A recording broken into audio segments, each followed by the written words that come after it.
Assalamualaikum warahmatullahi wabarakatuh. Perkenalkan, nama saya Irfan Taufik, mahasiswa Pascasarjana Prodi Administrasi Pendidikan Universitas Riau. Kali ini saya akan memaparkan materi tentang kepemimpinan pendidikan pada mata kuliah Kepemimpinan dan Perilaku Organisasi dengan dosen pengampu Bapak Dr. Bae Ayub Laguna. Pada pengertiannya, kepemimpinan pendidikan merupakan kemampuan untuk mempengaruhi, mengkoordinir, dan menggerakkan orang-orang lain yang ada hubungannya dengan pelaksanaan dan pengembangan pendidikan, agar dapat mencapai tujuan pendidikan atau sekolah secara efektif dan efisien. Proses kepemimpinan mengandung 5 unsur mencakup. Yang pertama ialah pemimpin orang, yaitu orang yang mengarahkan pengikut, melahirkan kinerja dan aktivitas. Berikutnya yang kedua adalah pengikut, yaitu orang yang bekerja di bawah pengaruh pimpinan. Dan yang ketiga, konteks adalah situasi formal atau tidak formal, sosial atau kerja, dinamis dan statistik, darurat atau rutin, rumit atau sederhana sesuai hubungan pemimpin dan pengikutnya. Dan yang keempat yaitu adalah proses, yang mana tindakan kepemimpinan berpaduan pemimpin pengikut mengikuti bimbingan menuju pencapaian tujuan, pertukaran, membangun hubungan, dan yang terakhir itu masuk kepada hasil yang muncul dari hubungan pemimpin, pengikut, dan situasi. Contoh ialah adalah rasa hormat, kepuasan, dan kualitas dalam hasil dari pencapaian kepemimpinan. Masuk kepada bagian dari sejarah. Perkembangan sejarah kepemimpinan pendidikan pada masa awal, pengaruh agama dan tradisi. Pada masa awal, kepemimpinan dalam pendidikan seringkali dikaitkan dengan peran keagamaan dan tradisi budaya. Pemimpin pendidikan pada masa ini biasanya adalah tokoh agama seperti pendeta, ulama, atau biksu yang bertanggung jawab atas pendidikan moral dan spiritual. Jadi pendidikan lebih difokuskan pada pembelajaran kitab suci dan nilai-nilai agama. Masuk kepada abad ke-17 hingga 18, awal pendidikan formal dan sistem sekolah. Seiring dengan berkembangnya sistem formal di Eropa dan Amerika, muncul kebutuhan dan pengelolaan sekolah yang lebih terstruktur. Pemimpin pendidikan di sini dimaknai adalah kepala sekolah, mulai diidentifikasi sebagai pihak yang bertanggung jawab atas administrasi sekolah, kurikulum, dan pembinaan guru. Pada periode ini, kepemimpinan dalam pendidikan lebih bersifat administratif dan otoriter. Pada abad ke-19, pengaruh revolusi industri dan teori manajemen. Revolusi industri membawa hubungan dan perubahan besar dalam pendidikan dengan fokus pada kebutuhan masyarakat industri. Konsep kepemimpinan dalam pendidikan mulai mengadopsi prinsip-prinsip manajemen ilmiah seperti yang dikembangkan oleh Frederick Taylor. Kepala sekolah dan pemimpin pendidikan lainnya diharapkan mengelola sekolah seperti pabrik dengan efisiensi tinggi dan struktur terorganisasi. Masuk kepada abad ke-20, teori kepemimpinan klasik. Pada abad ke-20, teori-teori kepemimpinan mulai berkembang dengan lebih sistematis, seperti teori Greenman yang berfokus pada sifat-sifat individu yang menjadi pemimpin besar di dalam pendidikan. Pemimpin dianggap lahir, bukan dibentuk, dan peran kepemimpinan didasarkan pada karakteristik seperti karisma, keberanian, dan ketegasan.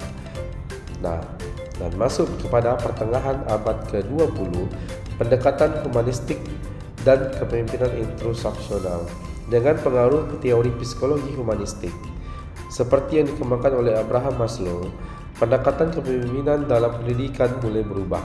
Kepemimpinan tidak hanya berfokus pada tugas administrasi, tetapi juga pada kebutuhan emosional, motivasional dari guru dan siswa, gitu kan. Konsep kepemimpinan instruksional muncul dengan fokus pada meningkatkan pengajaran dan pembelajaran. Barulah di akhir abad 20, kepemimpinan transformasional dan situasional itu masuk. Teori kepemimpinan transformasional dan yang dipopulerkan oleh James McGraw dan Bernard Bass mulai diterapkan dalam konteks pendidikan. Kepemimpinan transformasional, menentukan pada visi, inspirasi, dan transformasi budaya sekolah melalui kolaborasi dan partisipasi aktif. Pada saat yang sama, teori kependidikan situasional juga muncul, menekankan fleksibilitas gaya kepemimpinan sesuai dengan situasi dan kebutuhan pengikut. Nah, masuk kepada awal abad ke-21, kepemimpinan berbasis data, kepemimpinan kolaboratif dan inklusif. Dengan kemajuan teknologi yang akses ke data yang lebih baik, kepemimpinan dalam pendidikan mulai menggunakan pendekatan berbasis data untuk meningkatkan hasil pembelajaran dan pengarahan. Selain itu, ada pergeseran menuju kepemimpinan kolaboratif, di mana para pemimpin bekerja sama dengan guru, orang tua dan masyarakat untuk menciptakan lingkungan belajar yang inklusif dan mendukung kepemimpinan inklusif. Menekankan pentingnya keberagaman inklusif dalam setiap aspek pengambilan keputusan di sekolah, yang ini diperankan oleh kepala sekolah. Nah, berikutnya yang terakhir yaitu kepemimpinan pendidikan di era digital dan pandemi. Di era digital, kepemimpinan pendidikan berkembang lebih jauh, jauh untuk mengatasi tantangan teknologi dan pembelajaran jarak jauh. Pandemi COVID-19 telah mempercepat transisi ke pembelajaran digital dan membutuhkan gaya kepemimpinan yang adaptif, inovatif, dan berbasis kritis untuk memastikan keberlangsungan pendidikan dan kesehatan mental serta kesejahteraan guru dan siswa.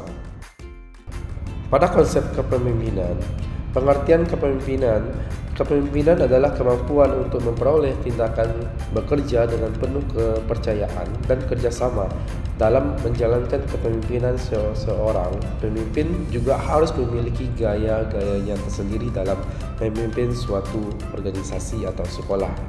Dan berikutnya ialah unsur-unsur kepemimpinan. Nah, dalam unsur kepemimpinan berlangsung di dalam sebuah organisasi yang dalam arti statis merupakan wadah dalam bentuk suatu struktur organisasi. Nah, berikutnya dalam peran pemimpin itu dia ada dua, pelayan dan penjaga. Jadi pemimpin itu juga merupakan seorang pelayan di sekolah, melayani siswa, melayani orang tua, gitu kan. Dan juga merupakan menjaga siswa, menjaga ketertiban di sekolah, menjaga kegiatan proses pembelajaran di sekolah. Jadi dalam konsep kepemimpinan itu ada tiga: pengertian kepemimpinan, unsur kepemimpinan, dan peran pendidikan. Kriteria seorang pemimpin itu ada pengaruh. Seorang pemimpin adalah orang yang memiliki orang-orang yang mendukungnya yang turut membesarkan nama sebagai seorang pemimpin. Jadi dalam seorang pemimpin itu menjabat, dia mempunyai pengaruh terlebih dahulu baru dia bisa memimpin seseorang. Nah, berikutnya yang kedua, kekuasaan atau power. Seorang pemimpin umumnya diikuti oleh orang lain karena ia memiliki kekuasaan yang membuat orang lain menghargai keberadaannya. Tanpa kekuasaan atau kekuatan yang dimiliki oleh pemimpin, tentunya tidak ada orang yang mau menjadi pendukungnya. Kekuasaan dan kekuatan yang dimiliki oleh seseorang pemimpin ini menjadikan orang lain akan tergantung apa yang dimiliki oleh seorang pemimpin tersebut. Nah, dalam konsep dari kepala sekolah menjadi seorang pemimpin, kepala sekolah mempunyai kekuasaan dan power dalam menjalankan sekolahnya, sehingga kepala sekolah mempunyai sebuah wewenang. Nah, yang ketiga itu masuk kepada wewenang. Wewenang di sini dapat diartikan sebagai hak yang diberikan kepada pemimpin untuk menetapkan sebuah keputusan dalam menjalankan suatu hal kebijakan wewenang. Di sini dapat kita alihkan kepada seorang kepala sekolah dalam menjalankan kepemimpinannya di sekolah, mengarahkan guru-gurunya untuk mendisiplinkan siswa dan juga mengarahkan guru-gurunya untuk menertibkan administrasi pembelajaran. Itu termasuk dalam sebuah wewenang untuk menjadi sebagai seorang pemimpin di sekolah. Nah, berikutnya yang terakhir adalah pengikut. Seorang pemimpin yang memiliki pengaruh, kekuasaan, power dan wewenang tidak dapat dikatakan sebagai pemimpin apabila dia tidak memiliki pengikut yang berada di belakangnya. Nah, pada konsep kepemimpinan hal ini dalam ruang lingkup sekolah itu uh, sulit untuk kita gunakan, karena kepala sekolah adalah pemimpin strukturasional dalam menjalankan sekolahnya.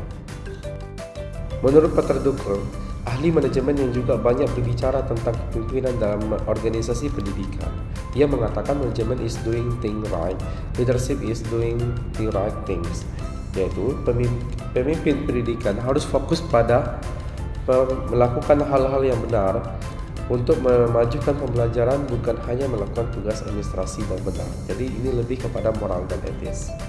Jadi yang poin pentingnya yang terakhir ini ialah pentingnya kepemimpinan dalam pendidikan. Kepemimpinan yang efektif dalam pendidikan sangat penting untuk mencapai tujuan pendidikan dan menciptakan lingkungan belajar yang positif. Pemimpin pendidikan yang baik dapat membantu meningkatkan kualitas pendidikan, kesetaraan guru dan siswa, serta meningkatkan prestasi dan keterlibatan siswa dalam proses pembelajaran.